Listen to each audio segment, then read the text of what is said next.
Bonjour à tous. Aujourd'hui, nous allons discuter de la stratégie de sécurité nationale des États-Unis. C'est un nouveau document qui a été euh, diffusé au début de ce mois de décembre et dont nous voyons déjà les premiers effets. Rappelez-vous, hier seulement, nous avons vu un décret du président Donald Trump qui a complètement changé la politique migratoire des États-Unis en interdisant, en bannissant carrément un certain nombre de ressortissants des pays comme les pays de l'AES, le Mali, le Burkina, le Niger, et en bannissant partiellement d'autres pays comme la Côte d'Ivoire, le Sénégal et bien d'autres endroits. Ça ne concerne pas uniquement le continent africain, ça concerne beaucoup d'autres pays dans le monde, mais cet acte prouve que les États-Unis sont en train complètement de changer, non seulement de politique étrangère, mais aussi de priorité nationale à leur niveau. Alors donc, ce document-là, on pourrait se dire que ce n'est pas la peine, que ça ne nous intéresse pas, que ça ne nous regarde pas, mais la plupart des capitales dans le monde s'intéressent à ce document-là parce que les États-Unis restent quand même une puissance économique et militaire majeure. Chaque capitale aujourd'hui est en train de disséquer et d'analyser ce document. C'est donc important pour nous aussi en Afrique de comprendre ce qui se passe et quels changements sont en train d'intervenir dans le système international.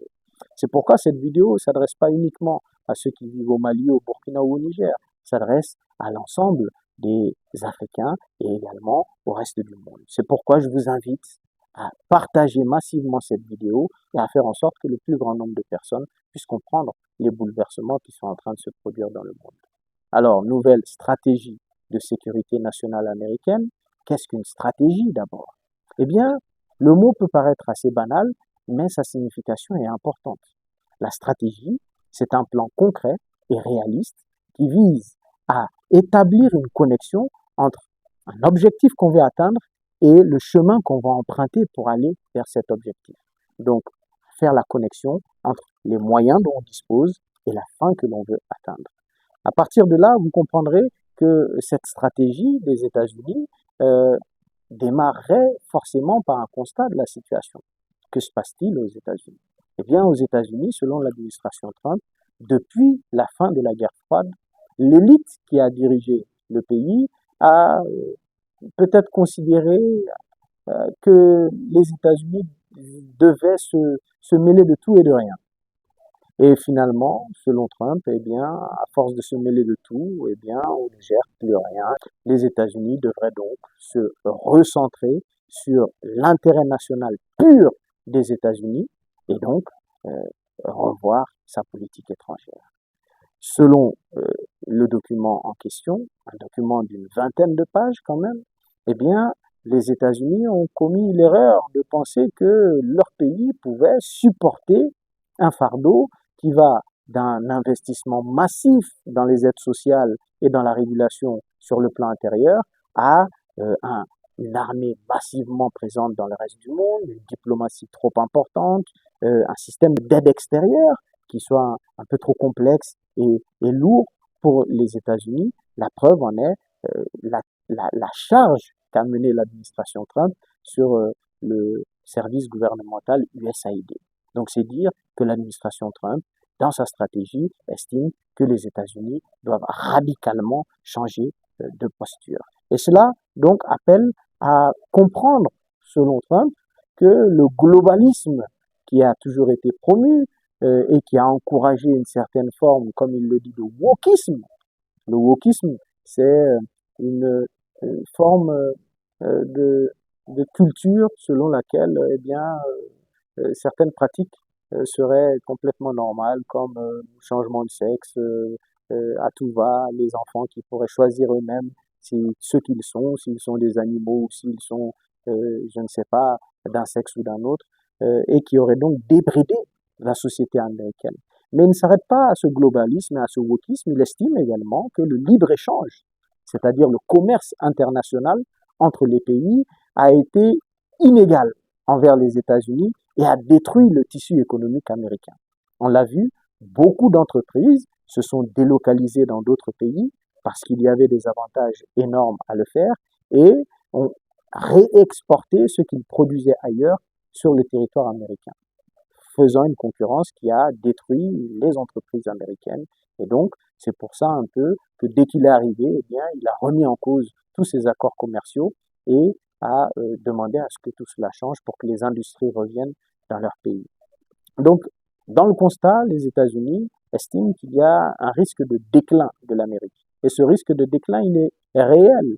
Vous le verrez dans l'histoire de l'humanité, tous les empires qui ont dominé le monde, chaque fois qu'ils ont raté ce changement nécessaire dans leur approche, eh bien, ils se sont tous effondrés. C'est le cas de l'Empire romain, des empires byzantins, des empires perses, des empires mandingues, des empires songhai, de tous les empires qu'il y a eu dans le monde, à chaque fois qu'ils ont raté le coche d'un nouveau changement, d'un nouveau bouleversement, eh bien, ils se sont tous effondrés. Et les États-Unis ne veulent pas s'effondrer, ils veulent maintenir une certaine forme de domination parce qu'ils estiment que cela relève de l'intérêt national des États-Unis. Et donc, cela veut dire que il faut se demander, quel est ce nouvel intérêt national que veut promouvoir Donald Trump? Eh bien, l'intérêt national, selon Donald Trump, il est assez basique et général. C'est quelque chose auquel tout le monde penserait. La première des choses, eh bien, c'est que les États-Unis doivent maintenir leur indépendance et leur souveraineté face à tout. Parce que c'est cette indépendance et cette souveraineté qui permettra d'assurer la survie et la sécurité de l'Amérique. Et qui permettra dans le même temps aux Américains, comme le dit le document, d'avoir la garantie du droit divin, du droit de Dieu que eux ils ont à avoir le bonheur. C'est pour ça souvent quand j'entends des gens penser qu'il faudrait se complexer de vouloir le bonheur et de le dire de façon assumée, de se sentir grand, eh bien, je leur dis de s'intéresser un peu à comment les autres civilisations, les autres puissances également réfléchissent. Donc, il n'y a aucun complexe, selon le document de sécurité nationale américain, à vouloir assurer le droit divin des Américains au bonheur. Alors donc, cela veut dire que le pays doit être protégé de toute attaque militaire. C'est logique. On ne peut pas être dans le bonheur et être tout le temps sous la pression d'une attaque ou le risque d'une attaque. Et dans le même temps, la stratégie nationale américaine vise à faire en sorte de bouter toutes les influences extérieures qu'elle juge hostiles. On parle là de lutte contre l'espionnage, de lutte contre le commerce prédateur dont on a parlé un peu plus tôt. On parle des trafics en tout genre, parce que la drogue a totalement détruit une grande partie de la société américaine. Le fentanyl, les drogues dures, comme la cocaïne et autres, ont complètement inondé le territoire américain avec cette immigration massive que Trump dénonce comme ayant été le pire des échecs de l'administration démocrate de Joe Biden. Et donc, les États-Unis veulent se protéger de tout cela et sont prêts à tout pour cela parce qu'ils considèrent que c'est un risque pour leur sécurité nationale. Et donc, cela veut dire que pour se protéger, il faut établir l'armée la plus puissante dans le monde pour parer à toute éventualité. Et pourquoi l'armée la plus puissante au monde? Parce qu'on voit bien dans le reste du monde ce qui est en train de se dérouler. Les Chinois, à l'occasion de leur fête nationale, ont organisé un défilé qui reste jusqu'à présent dans les mémoires de tous les pays dans le monde. Ils nous ont montré une aviation moderne avec des drones, des avions de chasse, une armée navale avec des porte-avions, avec des navires de guerre, avec des sous-marins et une armée terrestre également avec des troupes massives qui sont équipées jusqu'aux dents. Et ça, c'est quelque chose qui inquiète forcément les États-Unis, qui y voient un risque pour leur sécurité nationale, mais qui ne s'arrête pas uniquement à la Chine, puisque la Russie également, avec ses missiles hypersoniques qui ont frappé la capitale de l'Ukraine, Kiev, il y a quelques mois, eh bien, ont démontré une capacité militaire assez importante. Mais il n'y a pas que ces deux puissances-là qui intéressent les États-Unis. Il y a d'autres puissances émergentes qui sont elles aussi des puissances en train d'avancer sur le plan technologique. On l'a vu à Bamako ici, avec le sommet, le salon de l'armement, le BAMEX, qui a été organisé et qui a étalé l'étendue de l'arsenal militaire que les Turcs peuvent construire. Et donc, les États-Unis sont conscients que, à l'allure où nous allons, si les États-Unis ne reprennent pas une certaine forme de course à l'armement et à la technologie et à l'innovation, eh bien, il y a le risque qu'ils s'effondrent.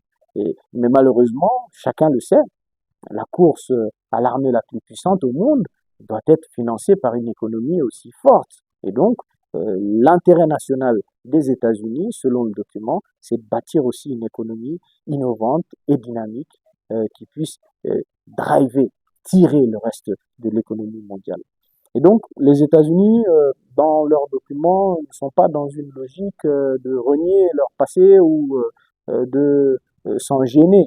Tout ce qui a pu se passer dans le reste du monde doit être assumé, selon l'administration Trump, tout en avançant avec les pays qui accepteront de rester dans le respect mutuel. Alors donc, ça, c'est des éléments extrêmement importants que nous devons garder à l'esprit pour comprendre quel est l'intérêt national des États-Unis. C'est America First, America toujours. Et ça, c'est un principe, une constante que tous les États au monde devraient avoir, inclus les États comme le Mali, le Burkina ou le Niger. Alors donc, si on s'en tient à cela, ce serait assez banal. Tous les États au monde veulent protéger leur territoire et veulent avoir une certaine indépendance et une souveraineté. Il faut qu'au-delà de cela, on comprenne ce que cela veut dire sur le plan international. Parce que, forcément, la politique intérieure américaine guide la politique extérieure qu'elle mène. Et donc, sur le plan de sa politique internationale, les États-Unis sont assez clairs. Leur objectif, c'est d'assurer à l'hémisphère occidental une certaine forme de stabilité que eux seraient les seuls à pouvoir vraiment promouvoir.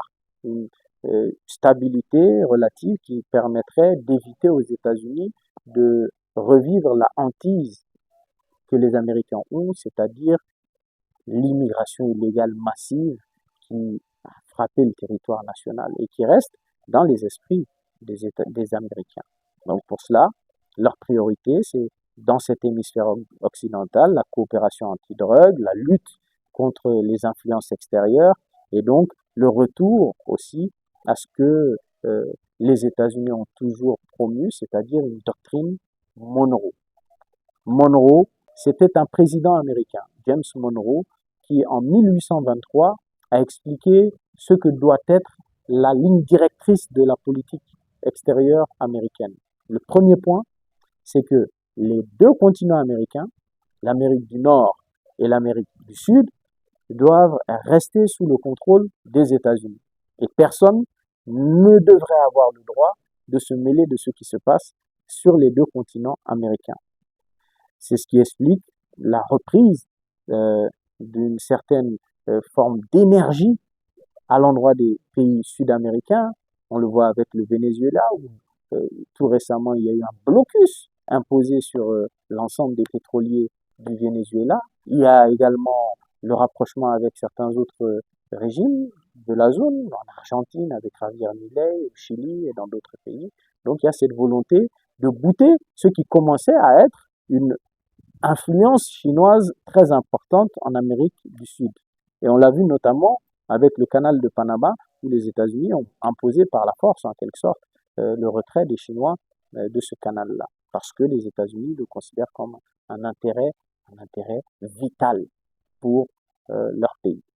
Donc, c'est dire qu'aujourd'hui, les États-Unis veulent revenir vers une forme d'isolationnisme ouvert.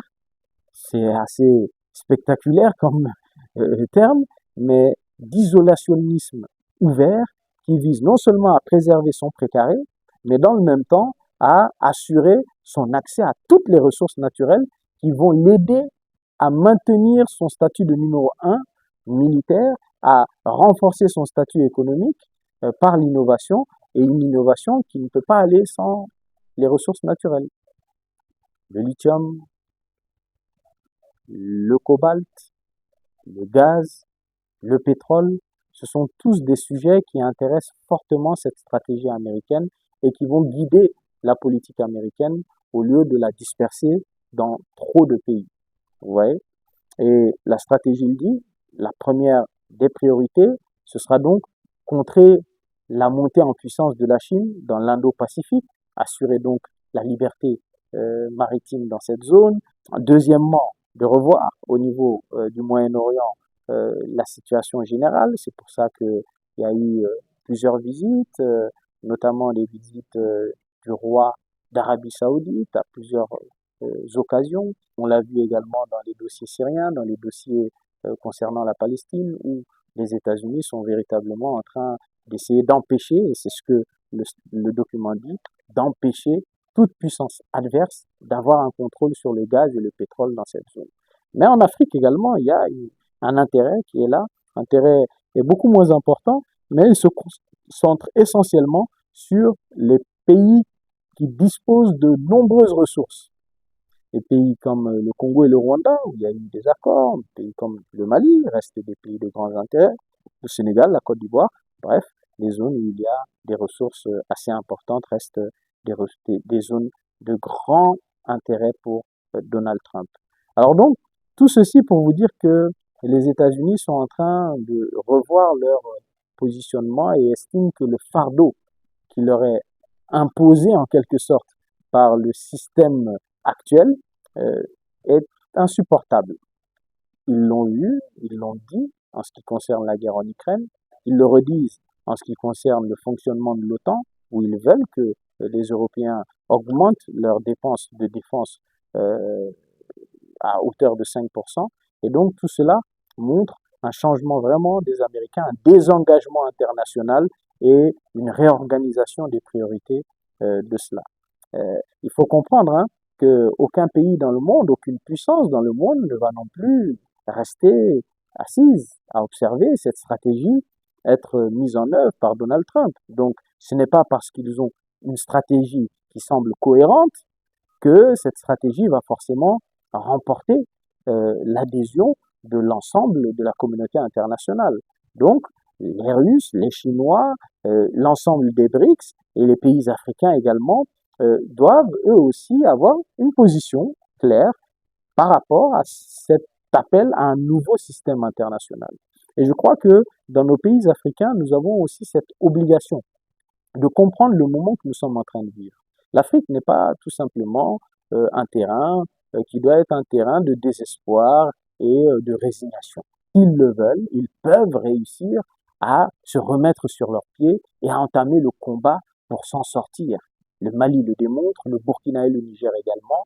Et donc, aujourd'hui, la véritable priorité, c'est de faire en sorte que nous ayons, nous aussi, notre stratégie de sécurité nationale, notre stratégie de sécurité régionale, et que ceci soit suffisamment cohérent pour faire en sorte que les bouleversements dans le monde ne se fassent pas à notre dépens.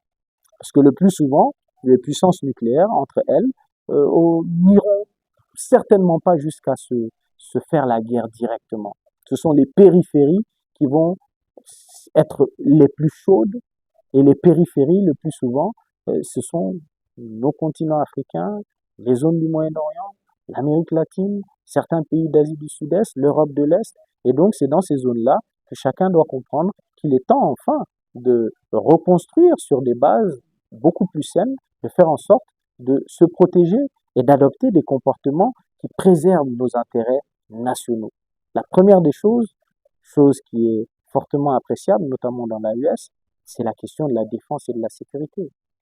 Nous l'avons vu, beaucoup de nos pays africains ne parviennent pas à construire une défense suffisamment solide parce qu'ils dépendent essentiellement d'approvisionnement venu de l'extérieur. De plus en plus, les pays africains commencent à comprendre qu'il est temps de développer une industrie militaire locale, de commencer par l'assemblage, d'aller vers la fabrication elle-même de ces armements sur nos territoires nationaux, mais il ne s'agit pas uniquement de défense également, il s'agit aussi de réformer l'éducation dans nos territoires, parce que l'éducation nationale est souvent trop rétrograde, elle est trop classique, elle n'est pas adaptée aux enjeux du moment. Nous avons également la question de l'agriculture, qui reste un sujet majeur de souveraineté et de sécurité alimentaire. Nos pays ont besoin de faire en sorte de changer complètement de paradigme et d'adopter des comportements nouveaux.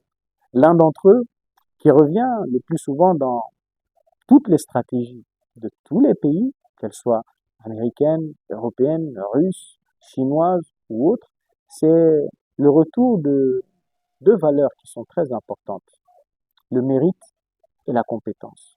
Aux États-Unis, Donald Trump dit dans son document de stratégie que la disparition du mérite et de la compétence a été liée à ce qu'il appelle une politique wokiste, un DEI, DEI, diversité, égalité, inclusion, qui a préféré promouvoir selon des bases raciales ou sexistes plutôt que de promouvoir selon le mérite et la compétence. Eh bien, dites-vous bien que chez nous, en Afrique, eh bien, ce qui a fait disparaître le mérite et la compétence, c'est le népotisme, le clientélisme, la corruption, c'est-à-dire toute cette culture du copinage qui a fait en sorte que le mérite et la compétence ont disparu.